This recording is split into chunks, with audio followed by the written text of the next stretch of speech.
Issues کے اوپر بات کرنا چاہتا ہوں. سب سے پہلے کہ 3 دن ہو گئے ہیں، پنجاب کی حکومت بھی ہو رہی ہے، تحریک انصاف کی کولیشن گورنمنٹ ہے، کیو لیگ کی، لیکن اس کے باوجود ابھی تک ہم ایف آئی آر رجسٹر نہیں کروا پائے.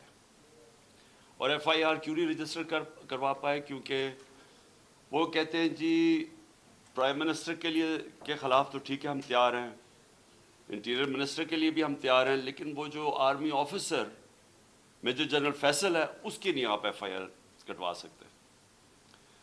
تو میں اندر یہ اجازت دیتا ہے، اور یہ ایک ex prime minister of Pakistan کہہ رہا ہے کہ یہ 3 لوگ ملوث تھے، اور تفتیش میں جب ہوگی تو پتہ چل جائے گا ہے یا نہیں ہے.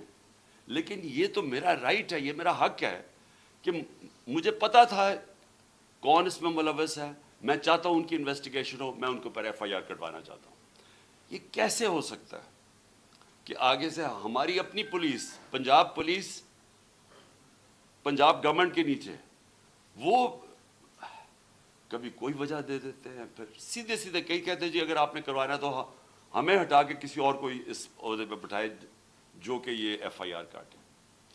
تو میرا سارا یہ جو حقیقی آزادی کا جو مارچ اور یہ جو 26 سال پہلے انصاف کی تحریک چلائی تھی، اس کا مقصد کیا ہے؟ باٹم لائن ایک ہے اس کی کہ کبھی معاشرہ نہ آزاد ہوتا ہے نہ خوشحال ہوتا ہے جدھر قانون کی حکمرانی نہیں ہوتی. اور قانون کی حکمرانی کا مطلب سارے لوگ قانون کے نیچے جو ہر مہذب معاشرے میں ہوتے ہیں. مجھے ایک بڑی حیرت ہوئی کہ D G I S P R نے سٹیٹمنٹ دی. سٹیٹمنٹ کیا دیتے ہیں وہ؟ کہ کیونکہ عمران خان نے ایک فوج کے ایک فرد کے اوپر، ایک آفیسر کے اوپر الزام لگایا ہے، ساری فوج بدنام ہو رہی ہے. یعنی یہ مجھے ذرا حیرت ہے کہ کیا اس کے اوپر ڈی جی صاحب آپ نے کوئی توجہ دی؟ آپ کیا کہہ رہے ہیں؟ اس کا مطلب یہ کہ میں اگر ایک جج کے اوپر کہوں کہ یہ جج 2 نمبر ہے، اس کا مطلب ساری جوڈیشری 2 نمبر ہے. اگر وہ کوئی کہے کہ پی ٹی آئی کے اندر ایک کوئی کرپٹ آدمی ہے تو میں کہوں تم نے ساری پی ٹی آئی کو کرپٹ کہہ دیا. یہ اس میں کوئی لاجک ہے؟ آپ کے کورٹ مارشل کیوں ہوتا ہے؟ کیونکہ کوئی غلطی کرتا ہے آفیسر تو کورٹ مارشل ہے. تو میں جب یہ کہہ رہا ہوں کہ مجھے یقین ہے کہ ان تینوں لوگوں نے اس پہ پوری سازش کے تحت یہ کیا، تو یہ میرا رائٹ ہے. اور میں کوئی ایک عام شہری بھی اس لیے فرق ہوں کیونکہ میں سب سے بڑی پولیٹیکل پارٹی کا سربراہ ہوں، میں ایکس پرائم منسٹر ہوں. اور میں اگر یہ ایف آئی آر کے اندر یہ اس کا نام نہیں لکھوا سکتا، میں آپ سوال پوچھتا ہوں کہ باقی قوم کا کیا گزر کرتی ہوگی، عام آدمی اس ملک میں کیا کرتا ہوگا. مجھے یہ بتائیں کہ یہ تو میں جو ساری میری جو 26 سال پہلے تحریک انصاف فارم کی تھی، وہ پھر ثابت ہو گیا کہ یہاں تو صرف طاقتور جو ہے وہ قانون سے اوپر اور وہ سارا کچھ ہے، عام آدمی کو انصاف نہیں ملتا یہاں. اور جب تک عام آدمی کو انصاف نہیں ملتا وہ آزاد نہیں ہوتا. تو وہ قوم جس میں انصاف نہیں، وہ غلام رہتی ہے، اور غلام قوموں پرواز نہیں کر سکتی. یہ میں جتنی بھی دنیا کی ڈیموکریسیز میں دیکھوں، یہ تاثر کوئی سوچ بھی نہیں سکتا اس طرح. پہلا میرا یہ پوائنٹ ہے. دوسرا میرا پوائنٹ یہ ہے کہ جب یہ ابھی شہباز شریف نے بات کی جوڈیشل کمیشن کی، تو میں ویلکم کرتا ہوں کہ جوڈیشل کمیشن بنا. لیکن میرا پہلا پوائنٹ یہ ہے کہ جوڈیشل کمیشن کیا کرے گی جب جو 3 لوگوں کے میں نے نام لیے ہیں، ان 3 کے نیچے ساری وہ ایجنسی جن نے انویسٹیگیٹ کر رہی ہیں. اب ہم کیسے ایک امپارشل، ایک صاف اور شفاف انویسٹیگیشن کروا سکتے ہیں جب ان کے سربراہ وہ بیٹھے ہوئے ہیں جن کے نیچے لوگوں نے انویسٹیگیٹ کرنا ہے؟ یہ ہو ہی نہیں سکتا. اس لیے میں نے یہ کہا تھا کہ 3 ریزائن کریں تاکہ انویسٹیگیشن صحیح ہو سکے. ہو سکتا ہے میں غلط ہوں، لیکن مجھے اس ملک کے اندر ایک صاف اور شفاف انویسٹیگیشن چاہیے. اور انویسٹیگیشن اس لیے کہ میں پہلے بھی یہ پورا اس کا ایک پیٹرن ہے. یہ نہیں کہ میں نے ایک دم اٹھ کے کہہ دیا کہ یہ جی یہ کہ فلانا اس میں انوالوڈ ہے. اس کا ایک پیٹرن ہے. پہلے ایک ویڈیو نکلتی ہے جس میں مجھے یہ بتایا جاتا ہے کہ میں کوئی مذہب کی توہین کر رہا ہوں. وہ کدھر سے نکلتی ہے وہ اس انویسٹیگیشن میں پتہ چلنا چاہیے. وہ کون نکالتا ہے, وہ پھر اس کو کون اٹھاتا ہے. ایک وہ جرنلسٹ اٹھاتا ہے جس کی افیلیشن ایک پارٹی سے ہے, یہ انویسٹیگیشن میں آئے گی. اس کے بعد کون پریس کانفرنس کرواتا ہے, مریم صفدر, مریم وہ اورنگزیب اور جاوید لطیف سے, اور وہ مجھے کہتے ہیں کہ میں نے مذہب کی توہین کی ہے اور وہ ویڈیو دکھاتے ہیں. اس کے اوپر ان کے اوپر ہم ایف آئی آر کٹوائیں, کیونکہ مجھے پتا چل گیا تھا کہ انہوں نے اب اس کو استعمال کر کے وہی سلمان تاثیر ٹائپ قتل کروانا ہے میرا. ان دونوں کے اوپر ہم پھر ایف آئی آر, ان تینوں کے اوپر ایف آئی آر بڑی مشکلوں سے کرتی ہے. اس کے بعد میں پبلک میں جا کے جلسوں میں اور انٹرویوز میں بتاتا ہوں کہ ان کی سازش کیا ہے, انہوں نے کس طرح استعمال کرنا ہے یہ ایک دینی انتہا پسند. اس نے جنوب میں آ کے مار دیا کیونکہ میں نے مذہب کی توہین کی. کوئی ایکشن نہیں لیا جاتا. اور پھر کیا ہوتا ہے جب میرے اوپر یہ واردات ہوتی ہے, آپ صرف اس کے بعد دیکھ لیں کہ اس کے بعد ہوتا کیا ہے. کون سے لوگ جو امیڈیٹلی ریئیکٹ کرتے ہیں. ابھی ایف آئی آر ہی نہیں کٹی, ابھی شروع ہی ہوئی ہے بات ابھی, اور ایک دم سٹیٹمنٹس آنی شروع ہو جاتی ہیں کہ جی عمران نے کسی مذہب کی توہین کی ہے. میرے سامنے یہ سارے ہیں. یہ ذرا دیکھیں وہ لوگ جو کہ ہمارے یعنی دوسری پارٹی سے افیلیشنز ہیں, وہ ایک دم ان کی ٹویٹس آنی شروع ہو جاتی ہیں. یعنی ابھی کوئی انویسٹیگیشن نہیں ہوتا اور وہ سارے یہی کہتے ہیں کہ ایک انتہا پسند نے کیا ہے. ایک 6:01 پہ ایک ٹویٹ آتی ہے, وہ جس نے سب سے پہلے میرے اوپر یہ ساری کیمپین شروع کرتا ہے مذہب کی توہین, وقار ستی, وہ 6:02 پہ اس کی مرتضیٰ سرنگی کی 2 منٹ پہ ٹویٹ آتی ہے, حامد میر کی 6:03 پہ آتی ہے, جیو نیوز کی 6:04 پہ آتی ہے, سما 6 بجے اس کی بھی 6:04. اس کے بعد یہ ہوتا کیسے ہے, وہ لوگ جو ایک دم ریئیکٹ کرتے ہیں جو کہ ایک سکرپٹ کے اوپر چل رہے ہیں. نہیں, اس کے علاوہ کیا ہوتا ہے, وہ کیسے ہوتا ہے کہ گورنمنٹ ہماری, پولیس ہماری, لیکن اس کا انٹرویو کروا کے اور وہ لیک کیا جاتا ہے. وہ جو بندوق چلانے والا ہے, ایک دم اس کا انٹرویو لیک کیا جاتا ہے. کون؟ پولیس. ہم پولیس سے پوچھتے ہیں, وہ کہتے ہیں جی ہم کیا کریں, ہمیں پیچھے سے پریشر تھا. آئی جی, وہ آئی جی سے پوچھا جی آپ بتائیے کیسے یہ لیک ہوئی, وہ کہتا ہے جی ہیک ہو گئی. ایک کے بعد دوسرا جھوٹ بولا جاتا ہے. کون لوگ یہ انٹرسٹڈ تھے ایک دم اس کو بند کروانے. وہ جیسی انویسٹیگیشن ہوگی تو پہلے تو پتہ چلے گا کہ ڈب کس نے کیا اور پھر کس نے کور اپ کرنے کی کوشش کی. تو جب آپ یہ ہمیں کہتے ہیں کہ جوڈیشل کمیشن, میں کہتا ہوں اس سے بہتر چیز ہی رہی. لیکن جوڈیشل کمیشن جو سب سے پہلے کام ان کو کرنا چاہیے کہ جو لوگ ایکیوزڈ ہیں اس کے اندر, وہ کیسے ان پوزیشنز پہ بیٹھیں گے جدھر انڈیپینڈنٹ انویسٹیگیشن ہوگی.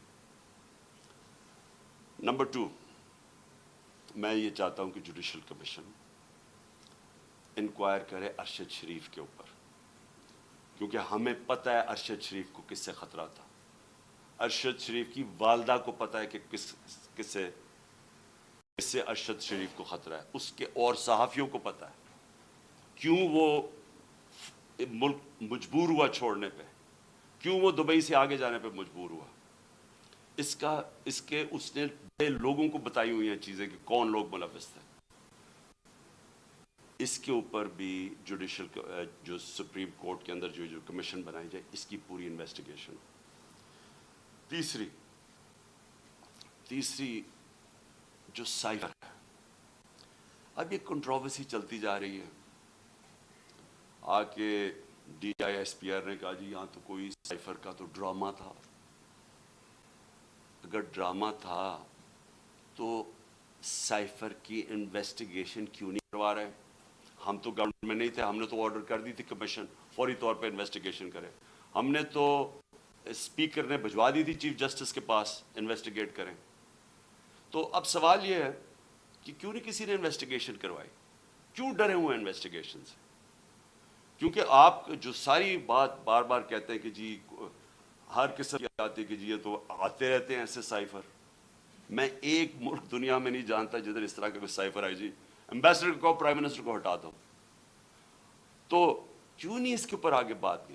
جب نیشنل سیکیورٹی کاؤنسل کہہ رہی ہے کہ مداخلت ہوئی ہے اور ڈیمارچ کر رہی ہے, تو ISPR کیوں کہہ رہا ہے کہ جی یہ تو کوئی ڈرامہ ہوا ہے؟ تو چیف جسٹس صاحب یہ بڑا سیریس چیز ہے. اس کے اوپر آپ کے پاس سائفر آیا ہوا ہے, یہ ملک کے اندر ہو سکتا ہے کہ یہ نہ سازش ہو جو یہ کہتے ہیں, لیکن جب تک آپ انویسٹیگیشن نہیں کریں گے پتہ کیسے چلے گا کہ مداخلت تھی یا سازش تھی؟ اور چوتھی جو میں سمجھتا ہوں کہ اس ملک کی تاریخ کی سب سے شرمناک چیز ہوئی ہے, اس کے اوپر چیف جسٹس صاحب اور یہ جوڈیشل کمیشن بیٹھ کے ضرور انکوائری کریں.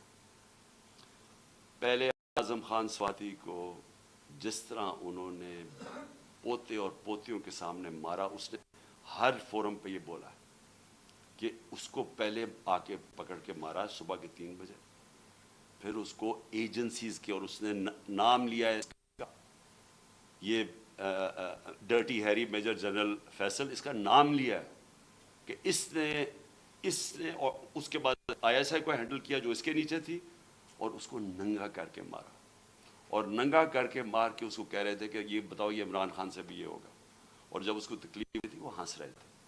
ایک یہ شرمناک ہے کہ پاکستان کے سینیٹر کو ایک دوسرے تنقید کر دی. ساری دنیا میں جو پاکستان ایک بنانا ریپبلک کی طرح ایک کمپیئر ہوتا ہے کہ کیا کس طرح کا ملک ہے کہ ایک سینیٹر کو ایک تنقید کے اوپر کیا, باہر تو کوئی نہیں انڈرسٹینڈ کرتا ہے. لیکن جو اس سے بھی شرمناک چیز ہے, جو ساری پاکستانی قوم ہل گئی ہے, وہ ہے جو انہوں نے ویڈیو بھیجی ہے اعظم سواتی کی بیوی کو. میں سمجھتا ہوں کہ جسٹس صاحب اس کے اوپر پوری تحقیقات کریں. وہی لوگ جو کہ وہ یوزول سسپیکٹس جو کور اپ کرنے کے لیے اب جو یہ میرا بھی یہ اسیسینیشن اٹیمپٹ کور اپ کر رہے ہیں اور اب بھی کر رہے ہیں, وہ کہہ رہے ہیں کہ جی وہ کوئی جعلی ویڈیو ہے, جی وہ کوئی فیک ویڈیو ہے. اعظم سواتی کے پاس اوریجنل وہ آئی ہوئی ہے, جدھر سے وہ بھیجی گئی ہے, جس نمبر سے بھیجی گئی ہے, ان کے پاس وہ پوری وہ ویڈیو ہے جس کے اندر وہ دکھایا جا رہا ہے, اور وہ فیک نہیں ہے. اور اعظم سواتی نے مجھے رات کال کر کے کہا کہ وہ سپریم کورٹ کے باہر وہ وہاں بیٹھ کے احتجاج کریں گے, دھرنا دیں گے, وہ ڈیمانڈ کریں گے کہ سپریم کورٹ ان کو جسٹس دے. سپریم کورٹ کی لاجز جوڈیشل لاجز تھی کوئٹہ کے اندر جدھر یہ ویڈیو بنائی گئی ہے. یہ ساری قوم آج سپریم کورٹ کی طرف دیکھ رہی ہے. اعظم سواتی نے فیصلہ کیا کہ وہ وہاں باہر دھرنا دے گا, ہمارے سارے PTI کے سینیٹرز اس کے ساتھ بیٹھیں گے, وکلا کے آرگنائزیشنز کے لوگوں کو دعوت دی ہوئی ہے, وہ آپ آ کے وہاں بیٹھیں اور ڈیمانڈ کریں کہ یہ ملک ہمارا یعنی کدھر گرتا جا رہا ہے, کہ اس انتہا پر پہنچ گئے ہیں لوگ بلیک میل کرنے کے لیے, کنٹرول کرنے کے لیے. یہ اس طرح ہے کہ جس طرح کوئی لائن سے ہٹے گا تو اس کو بلیک میل کرنے کے لیے کوئی نہ کوئی چیز سامنے کر دے گی. اس انتہا پہ بھی کوئی نہیں سوچتا تھا وہ گر جائیں گے کہ میاں بیوی کی ویڈیو بنا کے انہوں نے اس کی بیوی کو بھیج دی.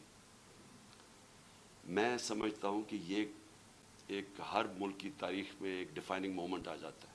یہ وہ مومنٹ آ گیا پاکستان میں. میری ریکویسٹ یہ ہے کہ سارا جو ہمارا جسٹس سسٹم ہے, جو ہمارا انصاف کا نظام ہے, اس کی پوری ایک کریڈیبلٹی ایٹ سٹیک ہے. اگر اس نے اپنا عزت کرنی ہے پاکستان میں تو اس کو اب کھڑا ہونا پڑے گا کمزور کے ساتھ, رول آف لا امپلیمنٹ کرنا پڑے گا.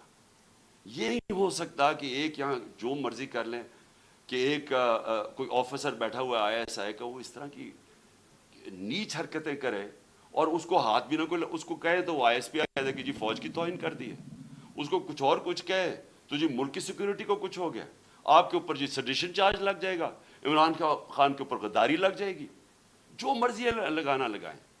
میں یہ ڈیمانڈ کرتا ہوں کہ اس قوم کو جسٹس چاہیے، ہم غلام نہیں ہیں، ہمیں ایک آزاد قوم بنایا گیا تھا 1947 میں، ہمارے لیڈر قائد اعظم محمد علی جناح نے ہمیں آزاد کروایا تھا انگریز کی غلامی سے، تب انگریز اوپر ہوتا تھا قانون کے، ہم غلام ہوتے تھے۔ اب پاکستان تو آزاد ملک بنا ہوا ہے، ہمارا آئین ہمیں آزادی دیتا ہے، کیوں نہیں ہماری عدالتیں ہماری رائٹس کو، ہماری آزادی کو، ہماری ڈگنیٹی کو کیوں نہیں پروٹیکٹ کر رہی؟ اور یہ اگر اعظم سواتی سے جو یاد رکھیں، سینیٹر ہے پاکستان کا، ایک کامیاب بزنس مین جو کامیاب باہر پیسے کما کے پاکستان آیا ہوا ہے، اس سے یہ ہو رہا ہے۔ ایک prime minister, ex prime minister ایک ملک کا FIR نہیں رجسٹر کروا سکتا، کیونکہ جناب وہاں وہ طاقتور حلقے ہیں جو ان کو کوئی ملک کا قانون ہی نہیں ہاتھ لگا سکتا، وہ کوئی غلطی نہیں کر سکتے۔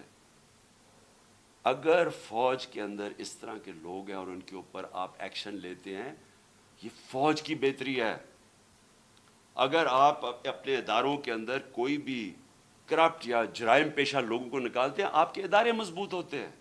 اکاؤنٹیبلٹی سے ساری دنیا جانتی ہے کہ جمہوریت کی کامیابی اس لیے ہے کہ جمہوریت میں اکاؤنٹیبلٹی ہے۔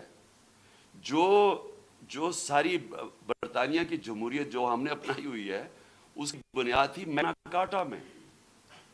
میگنا کارٹا کیا تھی کہ طاقتور کو بادشاہ کے اوپر بھی قانون لاگو کرو، نہیں تو وہ قانون کے اوپر تھا۔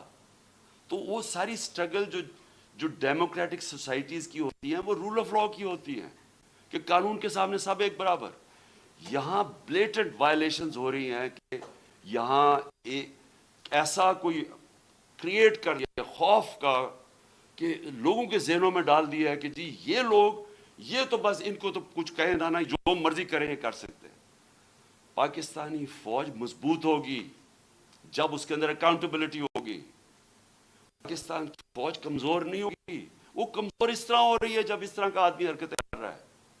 تو میری ریکویسٹ یہ ہے کہ یہ جوڈیشل کمیشن بنے اور یہ چیزیں جو میں نے ابھی 4 پوائنٹس کہی ٹیک اپ کریں۔ اور میرا لاسٹ پوائنٹ، ہم نے فیصلہ کیا ہے کہ ہماری جو مارچ ہے اب وہ شروع ہوگی منگل سے۔ وہی وزیر آباد جدھر مجھے یہ گولیاں لگی تھی اور ہمارے 11 اور لوگوں کو گولیاں لگی تھی اور جدھر معظم شہید ہوا تھا، ادھر سے ہماری مارچ شروع ہوگی۔ میں ہر روز مارچ سے خطاب کروں گا یہاں سے، اور ہماری مارچ اگلے 10 سے 14 دن تک، اس کے بیچ میں سپیڈ کے اوپر ڈیپینڈ کرتا ہے، یہ پہنچے گی پنڈی۔ سارے پاکستان سے وہ لوگ اسی ٹائم پہ نکلیں گے کہ ایک ٹائم پہ جب یہ پلان کریں گے 10 اور 14 دن کے بیچ میں پنڈی پہنچنا۔ میں پنڈی خود ہوں گا، اور ادھر سے سارے پاکستان کی جو لوگ جمع ہوں گے اس مارچ کو پھر میں لیڈ کروں گا۔ اور میں یہ اپنی ساری قوم کو آج کہنا چاہتا ہوں کہ آپ ساروں نے ایک چیز سمجھ لینی ہے کہ اگر ہم یہ خوف کے اندر آ کے، اور ہم نے یہ جو میں بار بار کہتا ہوں کہ لا الہ الا اللہ، کوئی نہیں ہے خدا سوائے اللہ کے، یہ ہمیں آزاد کرتا ہے، یہ ہمارا کلمہ ہمیں آزاد کرتا ہے۔